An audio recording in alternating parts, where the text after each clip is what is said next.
Welcome back to Twin Cities Adventures, and in today's video, in the Instant Pot, I'm going to teach you the proper way to make Instant Pot homemade wine from juice.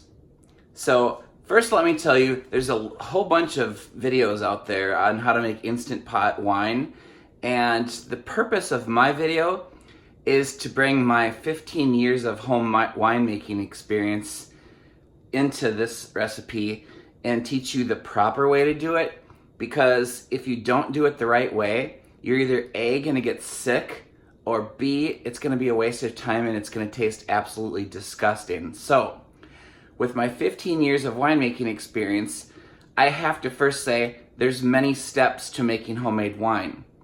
That being said, it's also a very simple process.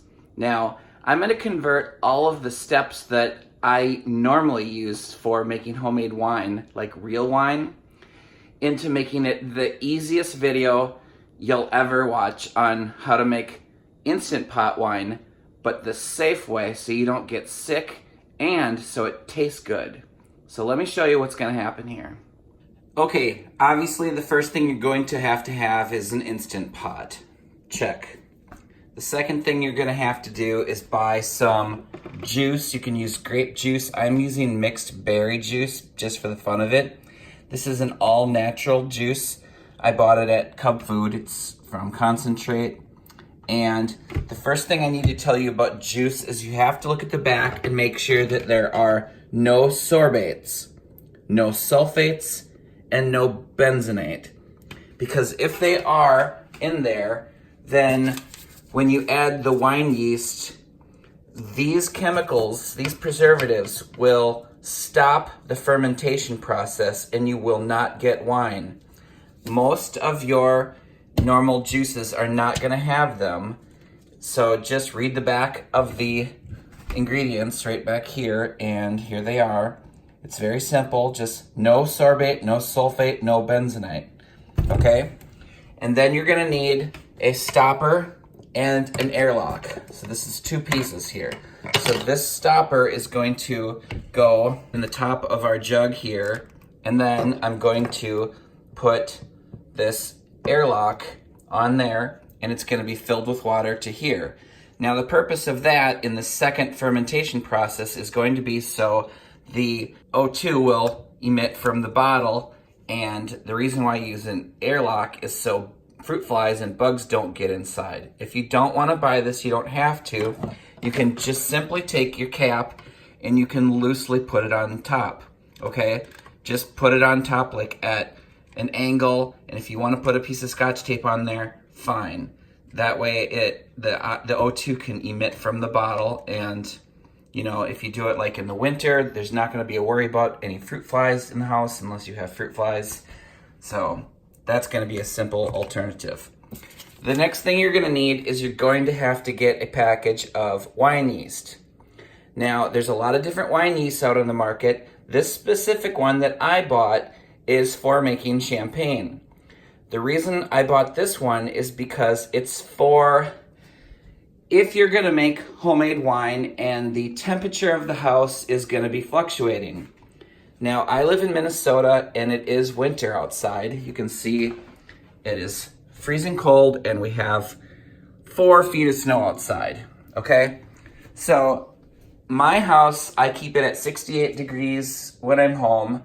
If it's freezing cold, I turn it up to 70. When I go to sleep, it's at 69. So I bought champagne yeast because it's good for fluctuating temperatures, and I just wanted everything to be perfect, okay? The next thing you're gonna need is some kind of sanitizer. Now this is the most common one for home winemaking. It's a no rinse cleaner. So this is very simple. You go to the back of the directions and it says dissolve 1 tablespoon of 1 step in 1 gallon of water. Wash bottles and equipment, and in this case, I'm gonna wash the inside of my Instant Pot. I'm gonna wash any tool that is going to touch the wine because I don't wanna grow bacteria and get sick. Now remember, this video is so you do not get sick and you make wine that tastes really good, okay? So with this sanitizer, you can sanitize your implements and you don't have to rinse it, okay? So this is very easy to use, and I bought it at a winemaking store. These 4 ingredients I bought at a winemaking store. My yeast cost me about $1. My stopper cost me about $1. My airlock cost me $2. And my one-step sanitizer cost me $6, okay? There's winemaking shops in most major cities because winemaking is super popular, and if you don't want to look for a winemaking shop, you can just go on Amazon and order all of these items, okay? They'll show up at your house in probably about 2 days, and you can start making your wine. This came from the grocery store. This came from Amazon. So let's get started. Okay, so let's sanitize. I have about 1 gallon of water in my Instant Pot, and I'm gonna take 1 tablespoon of sanitizer, and I'm just gonna pour that in. Now I'm gonna just mix that up. And then I'm gonna add my stopper, my airlock, and the airlock lid. And I'm just gonna dunk those in there and mix that up.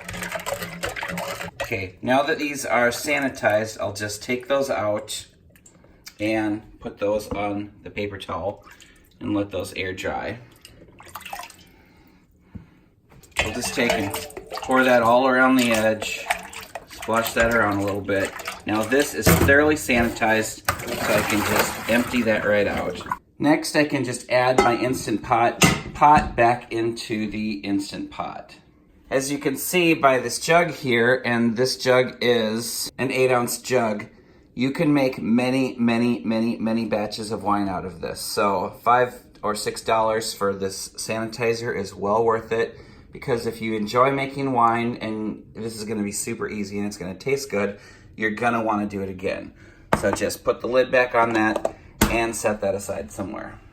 And I suppose this is just as good a time as any to say the disclaimer. If you are under 21 years old, you probably shouldn't be making homemade wine. So this is for anybody of proper age, so enjoy this. And now what you're gonna do is take your juice and you're gonna pour 1 cup out into a measuring cup.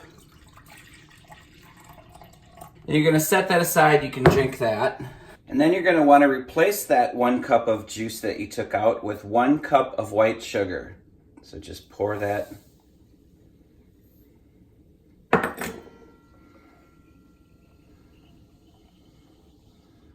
Right inside.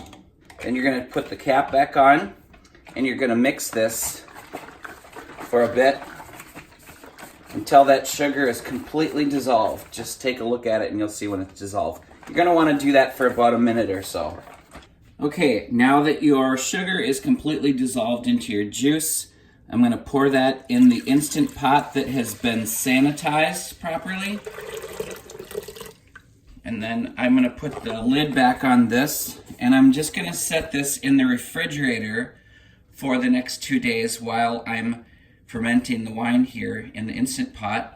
That way this does not warm up and we don't get any bacteria growth in this container. So put this in the fridge really quickly. And now we're gonna add our wine yeast. So this, now a lot of people mix this up into it, and that is not how you do it. If you are a winemaker, what you do now, this is what you do. You rip the top of the package off and you sprinkle this over the top of the wine mixture. This is active yeast. Now this is wine yeast. So this is going to activate itself and it is going to attack the sugar, and it's going to convert the sugar into alcohol over the next 48 hours as that warms up. I will show you a sneak peek after this process starts. We will video this and we'll see all of that yeast swimming around and literally attacking the sugar and turning it into alcohol. At this point, you're gonna put your lid back on the Instant Pot, lock it in, and then put the seal into open position. This is very important. You're gonna wanna put the seal on vent position. You do not want to lock that. You're gonna wanna keep it in venting position. That way the O2 can release from the Instant Pot and it won't explode, okay? Now let's come down here and program the Instant Pot together. You're gonna wanna hit the yogurt button. You're gonna wanna hit it again and again, so it goes to less. And then our timer, we're gonna put that all the way up to 48 hours.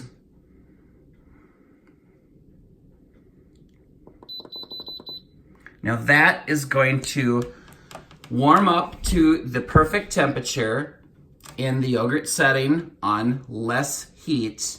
And okay, now it's gonna kick in, and that is gonna take 48 hours to warm up and process the first fermentation with the seal into venting position. All right, we're at about 19 hours now, and once again, the seal is in venting position. You know, you can just give that a couple wiggles and make sure that there's no buildup of pressure in here. I'm gonna give you a quick little peek at what it's like inside. And you take the lid off and take a look at what's going on in here. Do a little close up here.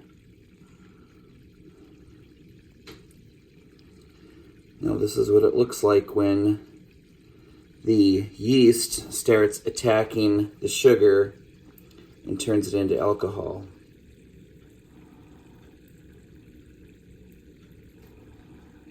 All right, now at this point in time, I'm going to put the lid back on and make sure it's still in the venting position, and this will just keep cooking for the rest of the 48 hours. There we have it. 48 hours is done. Let's pop that off. So now what we're going to do is we're going to rack that back into the bottle.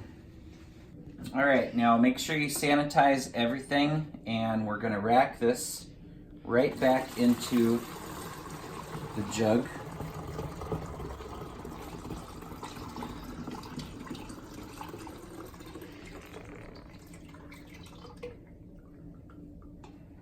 Okay, now it's also very important to top this off with water.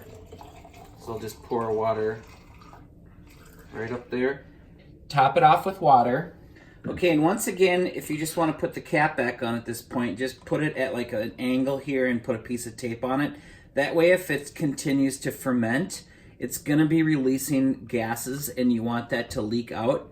Now, I'm not going to use that because I am going to use, so I just put the stopper in and put the airlock in the stopper, and then that's filled up with water to here. So now any gases that come through here will bubble up through the airlock, and that keeps any bugs or fruit flies from getting into it. Okay, we're all set up now, waiting for this to stop fermenting. As you can see, there's bubbles still coming up through the airlock. That means that it's still fermenting. Take a closer look at that. All that gunk there. So that yeast is still active in there, and it is still attacking the sugar, and it's still creating alcohol. So this is why you do not want to drink this right away after you pull that out of the Instant Pot. 48 hours is not enough time to ferment wine. It is a good amount of time to heat it up and get the active yeast going and start killing off that sugar and turning it into alcohol. But this needs to sit for at least one more week. So we'll check it in 1 week, and if it's still bubbling, then we'll give it a couple more days. Okay, you see that? Bubbles are still coming out. It's been 5 days now, and it's still fermenting. So that's a chemical reaction that you do not want in your stomach, and that's another big reason why I made this video. Okay, here we are 12 days later. I'm gonna take the seal off. The fermenting is slowing down quite a bit here. You can see at the bottom, all the sediment is at the bottom here. So now it's time to do our next step. So you could simply pour this wine into a container and drink it now, minus the sediment at the bottom. But there's another very important step that we need to do, and we are going to degas the wine. What does that mean? Degassing the wine means that we're going to stir up the wine and release the CO2. So that brings a better flavor to the wine, and if you bottle it and put a cork on it, without doing that, your cork will pop off and you'll get wine everywhere. So if you remove the CO2, then you can cork it or put a temporary cork on and it won't explode. So what I'm gonna do now is I'm just gonna kind of gently pour the wine into a big bowl that's been sanitized, minus the sediment at the bottom. And it's okay if there's a little bit of waste here because this didn't cost much at all to make. And I'm gonna filter this anyway when I'm done with this step. So there is the leftover sediment at the bottom. That will just go down the drain, and we're left over with wine. So now what I'm gonna do is take a normal kitchen mixer and I'm going to simply blend this and watch the froth come up with, and it'll release all the CO2 out of the wine.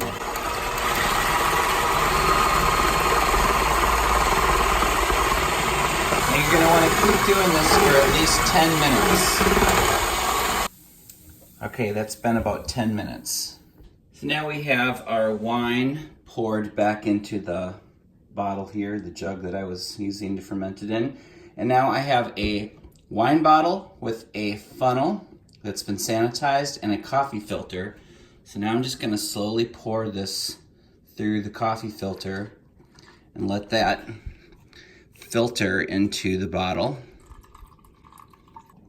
Okay, that just takes care of one bottle, and this is my temporary cork, clean and sanitized, and now I'll just cork that. And now this is a bottle of homemade instant pot wine that was properly sanitized.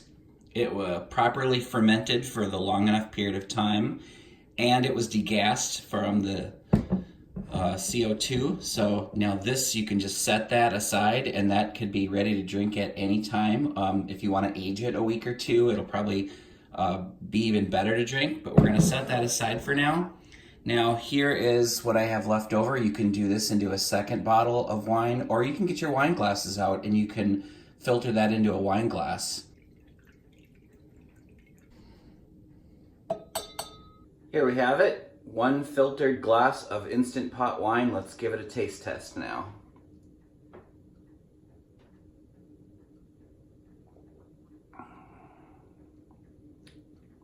It's a sweet wine. It tastes really good. It does not have any kind of sanitizer taste at all.